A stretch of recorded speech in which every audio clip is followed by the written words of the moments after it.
Hello, everyone. Welcome to the traditional Dries Q&A session here at DrupalCon Europe, all virtual.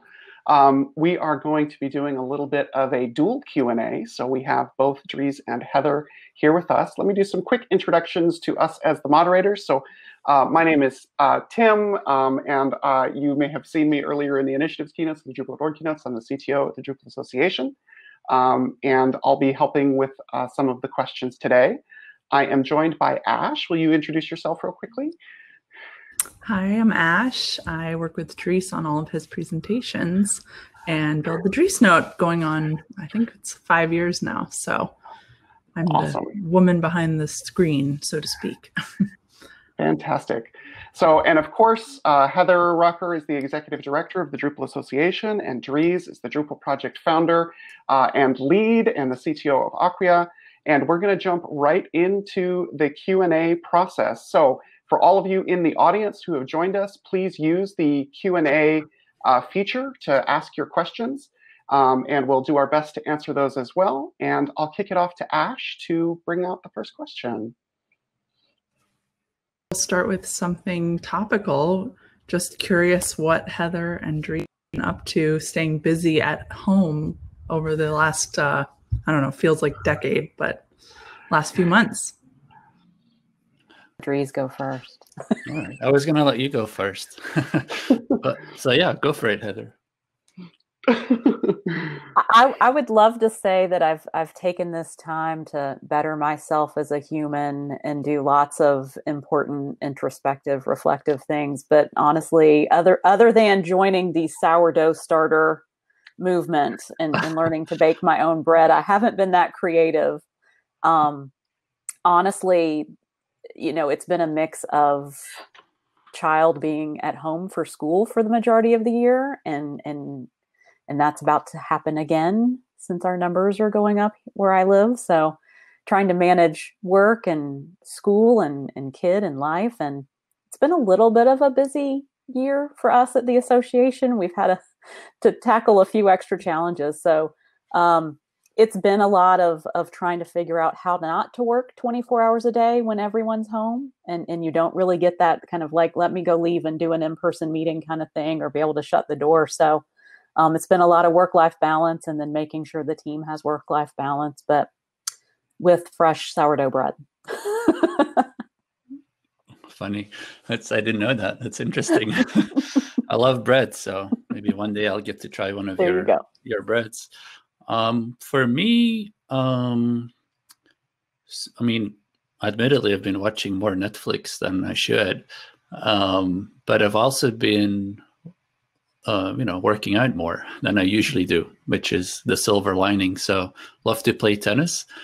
And I don't know if people know, but I live actually like my daily commute in a normal time is like 90 minutes one way from where I live to downtown Boston where I work.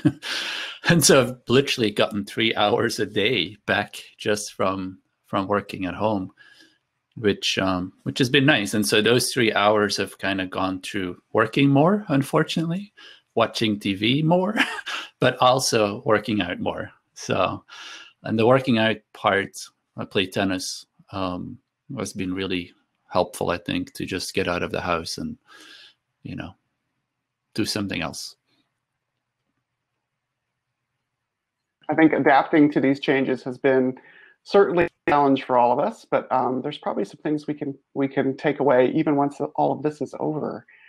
So a few more questions here. One is, Dries, which of the outlined in the keynote do you personally want to dive into more in the near future and stick close to yourself?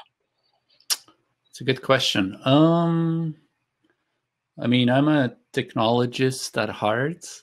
And so I definitely will stay close to the JavaScript or the decoupled menus initiative and I have been meeting with the team regularly about it.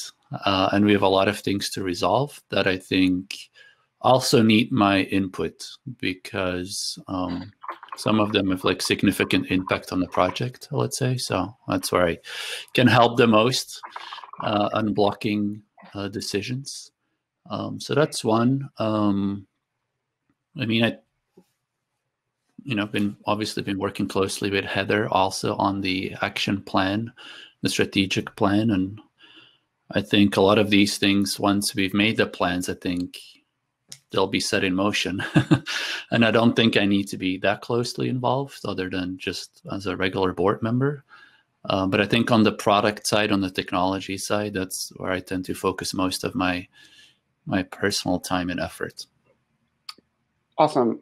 Before I throw it over to Ash for the next question, let me reflect a version of that at Heather as well, which is, of the ways that the Drupal Association is sort of getting closer and getting more involved in some of these kind of core initiatives and supporting these things, is there anything in particular that's most exciting to you, Heather, that you're like excited to take on, or the challenge of getting done as part of the association? So for me, where I see the most things that I personally get excited about and that I get excited for my team come together is around contribution enablement. And that just means so many different things to so many people.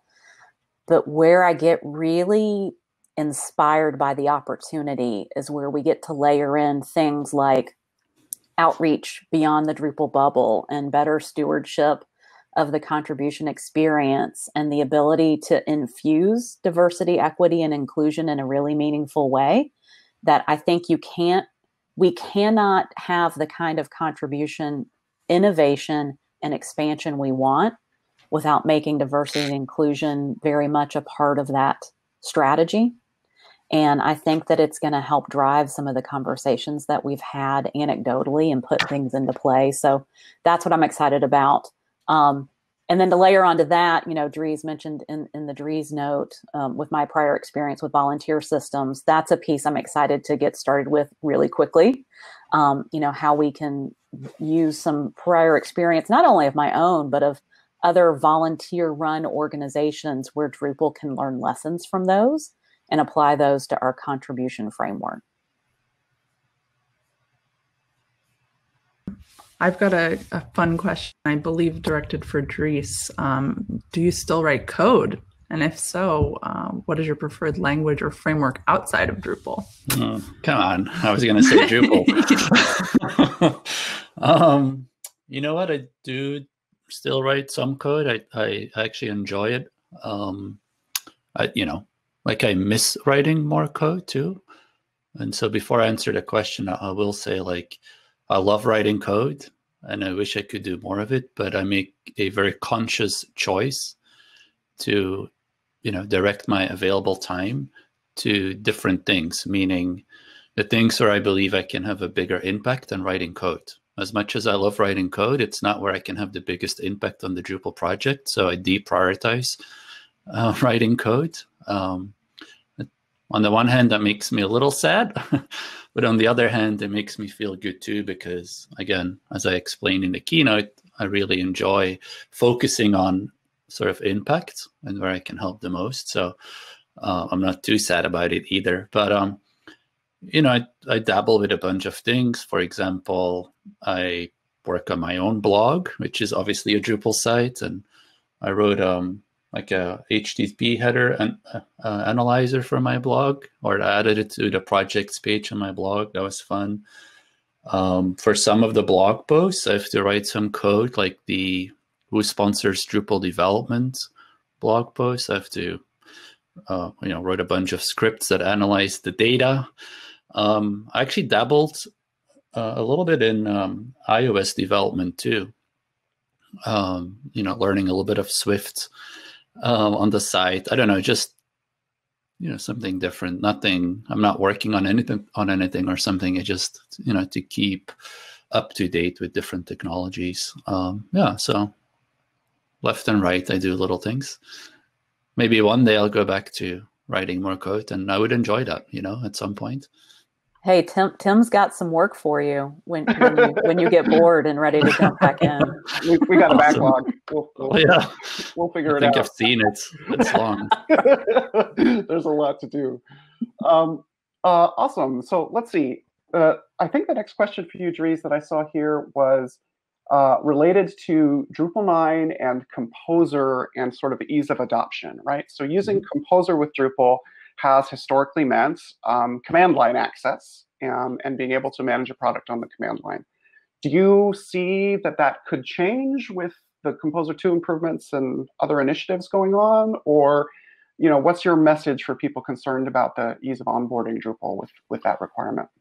Yeah, well, a couple of quick reactions. One, I agree that Composer can look intimidating because you have to go to the command line. But once you're past that learning curve, it actually helps a lot with the simplicity and the ease of use of managing and maintaining Drupal. So there's definitely the perception and reality that it's hard to start using, but I can tell you, having to maintain all of the modules and the dependencies or packages by hand, not using Composer, would be a lot harder and a lot more frustrating. So the first point is, don't be too intimidated by Composer. A second part of the answer is that we are actually using Composer as a foundation for building more user-friendly, non-command line improvements. Like one of the 5 initiatives that we have for Drupal 10 is the automated updates initiative, right? So what that does is it kind of takes the command line out of the picture, but still under the hood leverages Composer to do the hard work, right? So step 1 was to get Composer in the door. Step 2 is to use Composer to make it invisible, actually, and to make the updates go automatically or almost automatically through more of a UI. And that's one of the initiatives that we're working on right now. And so hopefully, if we're successful, that will actually make Drupal a lot easier to maintain. Awesome. Thanks for explaining that. Got one for Heather here. The DA moved to being officeless before the pandemic. Do you envision this will help hire more in Europe, Asia, et cetera, once more positions become available? So yes, so when I came on last year, which sometimes feels like yesterday and sometimes feels like 10 years ago, depending on what we're working on, everyone was already distributed as a workforce. And so that does give us the opportunity to look more broadly. When we have positions that are open, it allows us to look more broadly around even partnerships and contracts and things that we bring in that aren't full-time. You know, I think even though we were already remote, I think we've had a common challenge with other organizations, which is we still got together periodically. So our team got together at DrupalCons and we got together for staff retreats and things like that. And we haven't been able to do that. But back to the idea of kind of global hiring, I think we've got 2 challenges. One is we've had to cut staff and not add staff as part of the pandemic. So the team we have today is probably, and Tim can give the right numbers here because he's a veteran now. It's almost half of what it was several years ago. And we're being very judicious with our resources going into next year, which doesn't look and feel particularly better yet. So there's no hiring on the horizon. I think the second thing from a practicality perspective is working through just some of the laws in the US versus other states around hiring. And in a lot of cases, it's actually much more expensive for us to hire resources outside the United States. And so it's not that there's an unwillingness to do it. Ideally, the staff would be globally representing our membership. We do have staff members in both India and the UK, so we are not exclusively North American today. But from a practical use of resources, it is harder to hire globally. So it's something we have to work within our resources plan to be able to accommodate. I'd like to pick a question. Can I? Sure, yeah. Ooh, going rogue, do it. Because I don't think Ash would pick it, but there's a question that says, can you talk about the process of creating the amazing graphics used on the slides? I don't think I've ever seen talks so consistently well designed. And so you can tell that you have an Ash and I don't have an Ash in the nonprofit world. So that's part of it. They see the contrast. Yeah. Well, let me answer that question because Ash, who you can see, I don't know, here. She actually helps me with all of my decks. And obviously, she's very talented, and I'm very lucky to be able to work with her. But I can tell you a little bit about the background too, because, you know, like I forgot when it was, maybe 10 years ago, so halfway throughout the Drupal history, I decided to take the Driesnote very serious. Like I felt like it was an important platform and a twice a year opportunity, let's say, to really communicate clearly and convincingly what I believe we need to do to be successful as a project. And up until that point, I did all of my slides, designed all of my slides myself, and I'm not a designer, so it kind of looked a little shabby, let's say. And at some point I was like, you know what, I have to really take this serious. And so I decided to get the help from professional designers, and worked with a couple of people other than Ash first, and eventually Ash and I started working together, and we've been working together for what, like 6 or so years, 5, 6 years. It was my first one, which was a good one. That was like a history of Drupal timeline one where we talked about how we got here. So, right. And we do take it very serious. We spend a lot of time and money, frankly, to putting together the slides and the videos. And we spent we actually usually start 1 or 2 months in advance, brainstorming what I'll talk about. I create like what I call black and white slides, meaning slides without any design, just like text on slides, on white slides. And then Ash starts to research like look and feel, and and then we start really creating the deck. It's quite a process, and probably like at one DrupalCon presentation, I'm going to say takes, I don't know, hundreds of hours. I mean, like weeks of work, and obviously not full time for me. But it's a lot of work, And, yeah, especially when they're more technical, we also have to get a lot of input and validate that everything's correct and make sure we get it right. And that's important. Yeah. Yeah, but yeah, she's the secret, or not the secret weapon that makes my slides look awesome. Happy to help. Yeah. Well, three cheers for Ash, and I think it's a good illustration of why having more designers in the community in general is really important. There's all sorts of places where that would be super valuable. We have a series of questions that are all interrelated about makers, contribution, rewards. I'll start with this one first, and maybe I'll ask Heather to address it.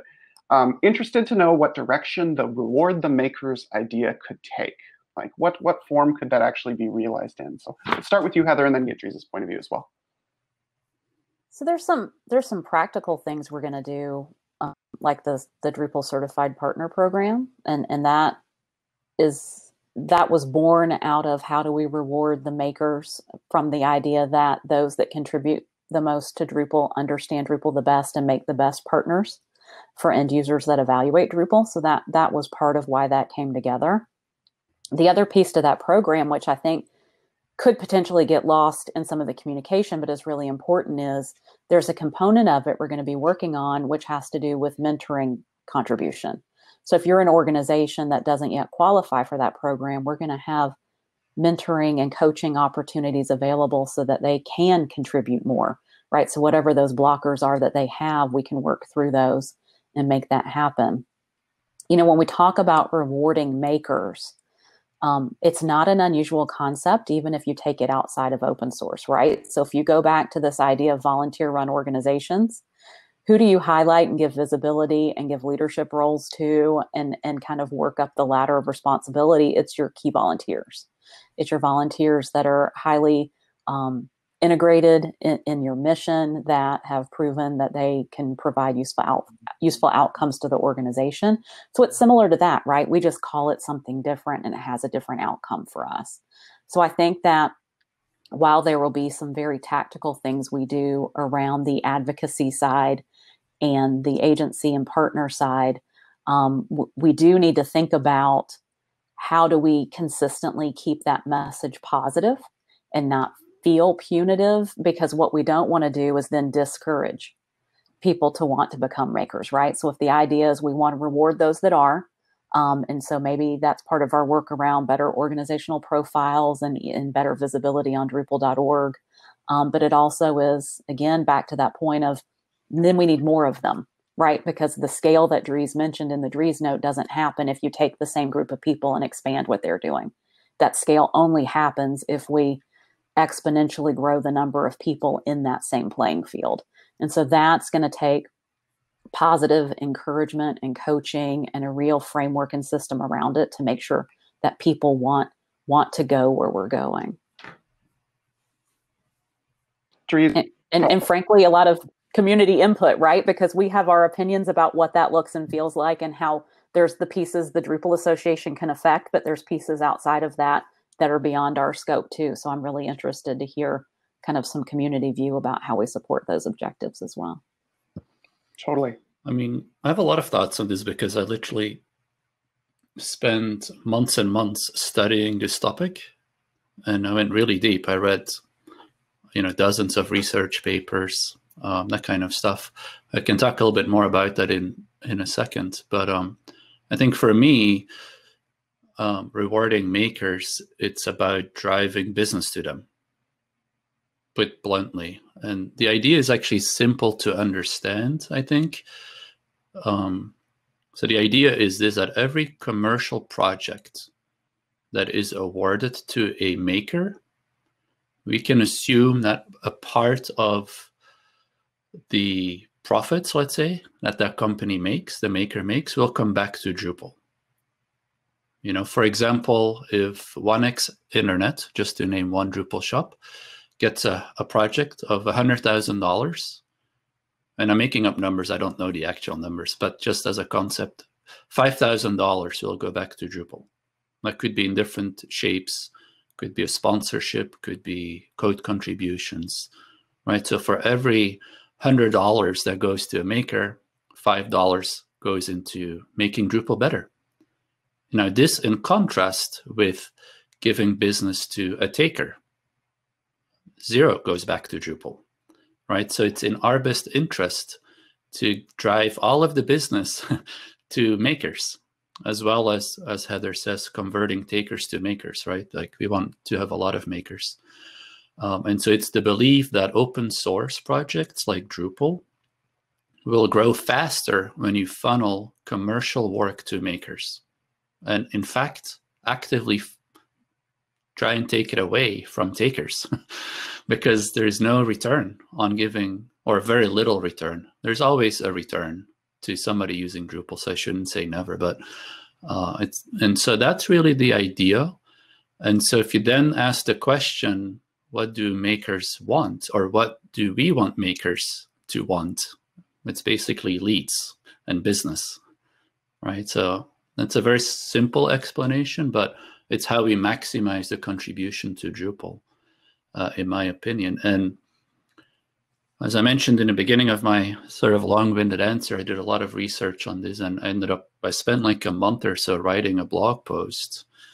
It was called Balancing Makers and Takers to Scale and Sustain Open Source. And one of the most interesting works that I read was from Eleanor Ostrom. And she actually was a Nobel Prize winner that dedicated her academic career, her professional career, studying why certain communities survive. And some of them that she studied survived for hundreds of years. And the answer is, well, there's design principles basically that she outlines in her research. But one of those design principles is actually, punishing takers. And she demonstrated, and punishing is kind of a negative word, and I don't mean it to be like a real act of punishment, but one of the things that she says, the only communities that I've seen survive for hundreds of years are those that kind of rewarded makers and, punished takers. And that's based on her research. Now, that doesn't mean it's the only right answer here, but I definitely encourage you to read her book or her research papers, because there's a lot of good ideas that we can take from non-open source communities. She looked at not software projects, she looked at other kinds of communities. And so we're not the first project in the world that's trying to maintain a commons or a shared, resource like Drupal, right? And so there's lessons to be learned from hundreds and hundreds of years of other communities doing what we do in a different context, but really not too different. Like she looks at communities maintaining forests or irrigation systems to provide water to land. And a lot of these things had to be jointly maintained by large groups of people. And they had their own issues to sort through. And all of these different examples that she looked at across different countries, across different, let's call it industries or problem areas, they all kind of ended up with the same design principles. Like the ones that survived all kind of did the same things, not knowing from each other or not being able to learn from each other what these things are. And it's those things that she describes in her book, which is really interesting. And I would encourage you, if you're interested in open source scalability and sustainability, I would definitely encourage you to read it. You can read my blog. It's my interpretation of how to apply it to open source. But in my blog posts, I have links to some of these resources. A follow-up question for that was if we could disclose the conditions for becoming a Drupal Association certified partner. Can a community organization become one? So right now it's targeted to those that provide services to end users. And I don't have the exact contribution numbers in front of me, but if you can equate it as an offshoot of the supporting partner program. So right now in the supporting partner program for the Drupal Association, there are certain tiers of what level of supporting partner you are. And right now that's just based on cash contribution to support the work of the Drupal Association that supports Drupal. The difference with the Drupal certified program goes back to all the things that Dries just said, which is you can't just buy your way into being Drupal certified. The dollar amounts are exactly the same. So if you're a top level supporting partner today, you don't pay more to be Drupal certified. The caveat is there's a baseline minimum contribution that you have to give to the project to qualify for different tiers. So that bottom level qualification, there's a base minimum contribution to the project over X amount of months. And so there's a time look at that as well. So if anybody's interested in the program, they can reach out to us, and that partnerships@association.drupal.org email address will get them to all the right people. But it's really the concept of that. It's the investment with both a cash perspective, but also the contribution perspective. So when we look at all the supporting partners today, only about a third currently qualify for the Drupal certified program. So that third of organizations is already contributing at a minimum level. Now, they may want to look at how to contribute more over time to move up, since you can't just cash play your way up through that system. But that's part of that coaching piece where we want everybody to eventually move over in a perfect world where the pie keeps growing, and we coach them into becoming these makers. But the piece that's really important with this too is that's not where the program stops, but we actually as a team go back and we vet case studies with end users. So we make sure that we've got that vetted information as well. And then there's a consultation piece of work that we do on the association side with the end users and evaluators to understand what they're looking for, and then do matching process with the Drupal certified partners for leads. I'll add to that just briefly as well. Since the question mentioned community organizations in particular, what pops to my head, and I'm not sure if this is what you meant, but for example, there's a community or organization profile for, say, the Drupal Ukraine community. And as a community, Ukraine has organized really well to make significant contributions. And if you look at the All Organizations page, they do a lot of overall contribution. And I think we do need to recognize community contributions, but that's a different axis from incentivizing that commercial business value that's going to transform the sort of commercial interests into contributors and makers. So I think they're both important. They just appear on different axes. And I think that speaks to the fact there's not one lever or one program that solves all the things we talked about today, right? There are things that have to work in tandem with each other that we have to keep building. So when you see one solution come out, it doesn't mean it's the last solution, right? It just means there's these targeted pilot programs to try to peel off some of these issues and go where we want to go. But if that doesn't meet the requirements of everybody, that doesn't mean we're not working on the next one, right? Or if there's something we should work on, it's a good reminder to our community that that's when we bring those things up and bring solutions to the table and say, hey, what if we do this as well? Just so that, we're using resources across the board to do as much of this as quickly as we can. So we have another sort of related follow-up question. Dries, maybe you can tackle this one first. The question is, how can we make smaller contributors feel welcome if these programs seem like they're oriented around like larger organizations? Is there something we do with the weights of contribution? Like, how do we emphasize the value of the smaller players? Yeah, before talking about the how, let me just stress that we do absolutely have to make smaller organizations feel welcome.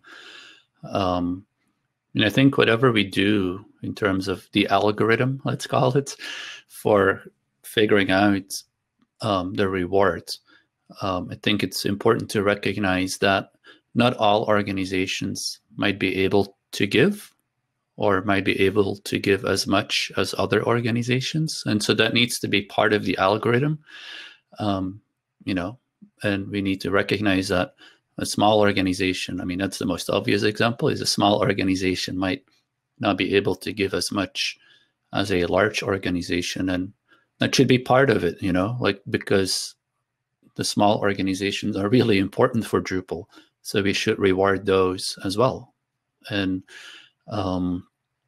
similarly, we have to recognize that there's different kinds of organizations too. Like some organizations probably have higher net profit margins than others, or all these things. It's complex is really the thing. And as Heather explained, we're going to have to constantly test, tweak, evolve, and learn how we're going to reward people based on all of the inputs that we have to the system. And really do that with sort of equity in mind, I would say.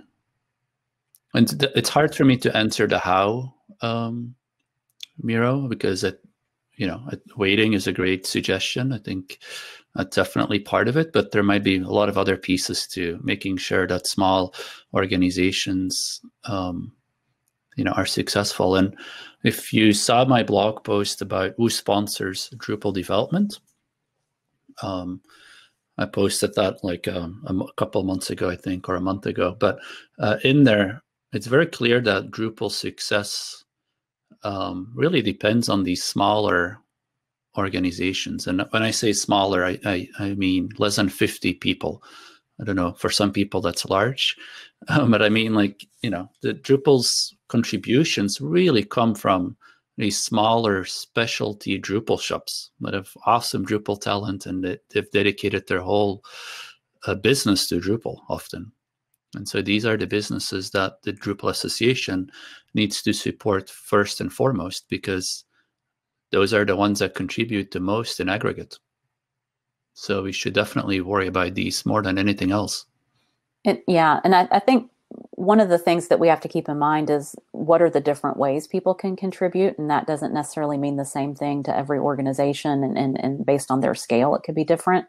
But I think just to be really blunt about a challenge we have at the Drupal Association side trying to solve this is some of this assumes there are unlimited leads in the world, right? And that we have this unlimited bucket of leads that we can distribute fairly across all the Drupal land, right? Which I wish was the case. Like that would make this so much easier to solve. And so part of what we're solving at the same time is when you've got X number of leads, but your pool of contributing organizations is much larger than that.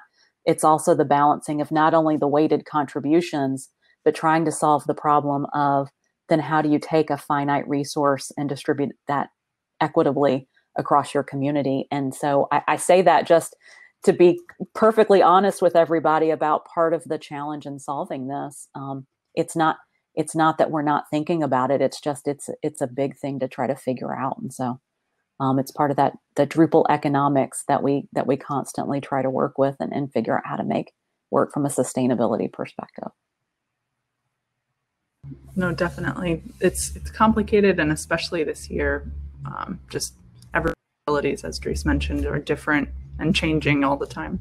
Fun throwback question in the spirit of reflecting end of the year, you know, looking back on 20 years of Drupal, do you guys, all three of you, have a favorite DrupalCon from the past? Favorite memory or moment, if you can't pick one? First, because mine's probably easier. I have a limited number to choose from. So with the timing of me coming on with the DA, my first DrupalCon as executive director was Amsterdam, and my last in-person DrupalCon as executive director was Amsterdam. So my favorite DrupalCon memory is getting to actually be in the role and see everybody in person and get to experience a DrupalCon from start to finish, and put faces with names. And I'm really super anxious to be able to do that again. It's hard to pick a favorite for me, but you go ahead, Tim. Sorry. Sure. I'll add a couple fond memories, let's say, rather than favorites, from a few different places. So DrupalCon Los Angeles was also my first DrupalCon as a member of the Drupal Association.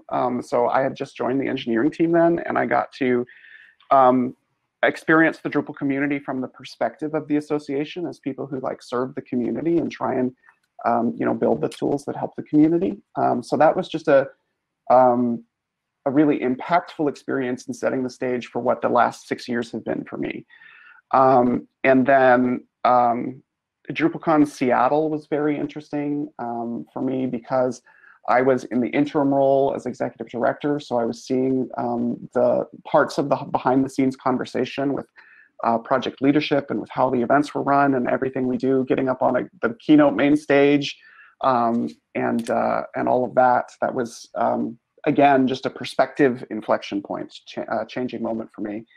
And then finally, DrupalCon Global, my favorite like attendee experience, and the flamenco yesterday is nearly caught up to this one.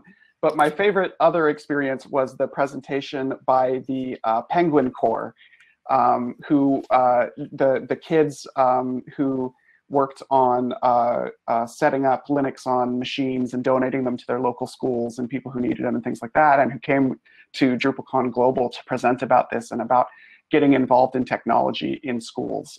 That was just a really awesome moment. And in case you didn't see yesterday's flamenco session, I have seen Tim dance the flamenco, and it's not all bad. Can we share it on Twitter later? We were brave souls yesterday. Yeah. Ash, what about you? In this session did it too. Thinking back, I mean, right? I have been, and I feel like I separate my personal experience and then the Driesnotes themselves. And a favorite Driesnote was probably Dublin. We did, I think it was the first time we did some of the videos where we interviewed people in the community around the world and heard their stories about how Drupal changed their lives. And that was super empowering and inspiring to work on that one. And then in person, I mean, my first one that I went to, I think, was New Orleans. And it was really cool to, be in the room during the tech rehearsal and see how many chairs there were. I was like, man, I hope there's not a typo in the deck. But it was cool just to see the energy, to see the pre-note, just such a fun community and group of people. So how about you now? For me, Pressure's on. Like I've done like what I've done every DrupalCon. I've not missed a single DrupalCon, and so I don't know how many there are. It must be 35 or something, or even more. But like a couple ones just to highlight real quick. First ever DrupalCon will always have a special place. That's the one that put the snowball in motion, let's say, and that was really quite nice and intimate. So it's just 30 or so, 40 people. I have great memories of the one in Denver.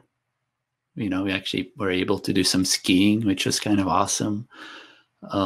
Washington, D.C. was a great one. Like, I got to visit the White House.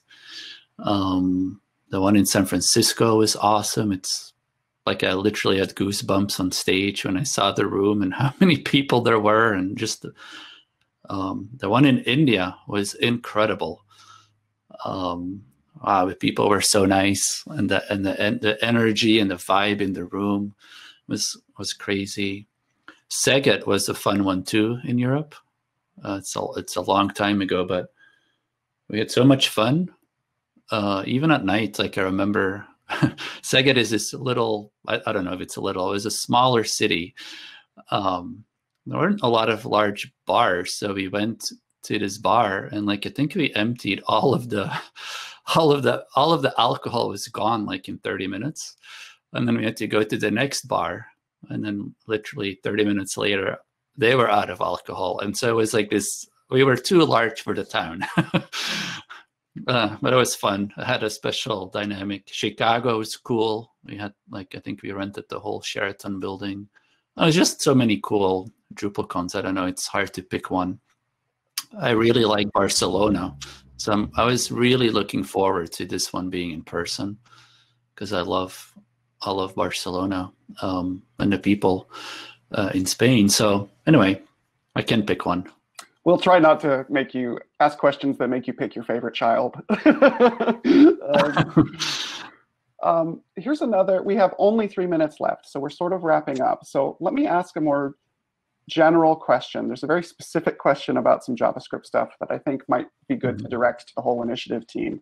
But more generally, with the emphasis on JavaScript in Drupal, do you feel like Drupal is becoming bigger than a PHP project? Should be thought about as not a language-specific kind of open source project? Yeah, I actually never think about Drupal as a PHP project. Never really. I mean, I know it is one, but it's not how I look at it. And I'm kind of pragmatic, I think, about programming languages and technology. I look at it, what does it do for people, But I think and understand what you're getting at with the question. But yeah, like we were born a PHP project, and I think we'll see more and more non-PHP code over time. Like there was a time where we didn't have a single line of JavaScript in Drupal, and then we started adding more JavaScript, and we're about to add more. So, and I think that's a very normal trajectory right now. I think you look at our competitors, if you will, or other solutions, like they're all going the same direction. And we're not saying PHP is bad. In fact, I think PHP is going through like an incredible kind of renaissance, like really awesome innovation coming out of the PHP world. But I think the world has evolved too, and PHP is not necessarily the best technology to build front-end experiences. So you want to use the best tool for the job, and JavaScript is really the way to go in terms of front-end experiences. But I wouldn't necessarily build a back-end experience in JavaScript personally. Like, I don't think it has a special edge or advantage there. And so I'm very happy with PHP on the back-end and more JavaScript on the front-end, where it makes sense. So that's kind of my viewpoint. And maybe in 10 years, there's another language that we'll be using, and that's okay too. Like, it's part of the fun and part of the learning experience.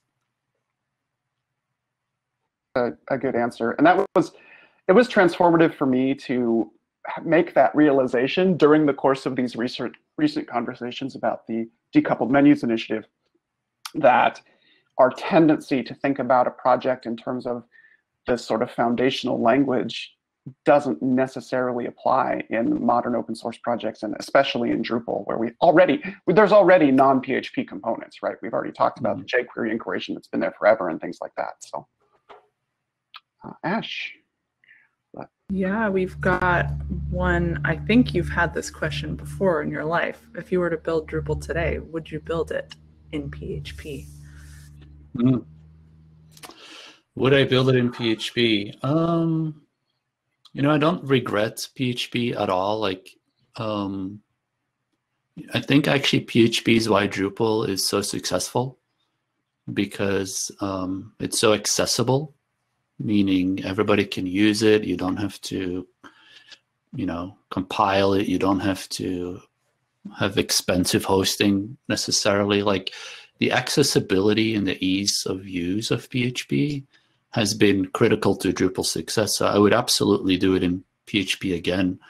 But at the same time, as I mentioned, I'm not like, I'm not really like, it has to be PHP either. Like, I really, just a tool, like, again, I'm pragmatic about it. I don't know. Probably PHP again. It's still the #1 language on the web. It's still used by the most web developers. I think it's a great choice still today. And as I mentioned, all of the innovation going on around PHP, it's good. It's really good. So awesome. I think we. Oh, sorry, go ahead. I was going to say, as Dries said in his talk, I mean, we keep adapting and evolving and incorporating all the good stuff. So, like you said, it doesn't have to be one or the other. Awesome. We might evaporate when I saw the countdown and we were going to just be dispersed, but luckily we got to hear the rest of Dries' answer. And so we can keep going forever. We are out of time. So I know. Unfortunately, we cannot let Dries keep going forever. But I want to say thank you very much to Ash as my co-moderator of this session, to Heather and to Dries for making the time to answer all of these community questions. I'm going to export the unanswered questions and just send them to this group to see if maybe we can send a little follow-up for some of those. And we will go from there. But thank you so much for joining us. We really appreciate all your time and all your thoughtful questions. Even just asking them is part of the contribution journey of making Drupal the best project on the web. So thank you, everyone. Awesome. Thanks. Bye-bye.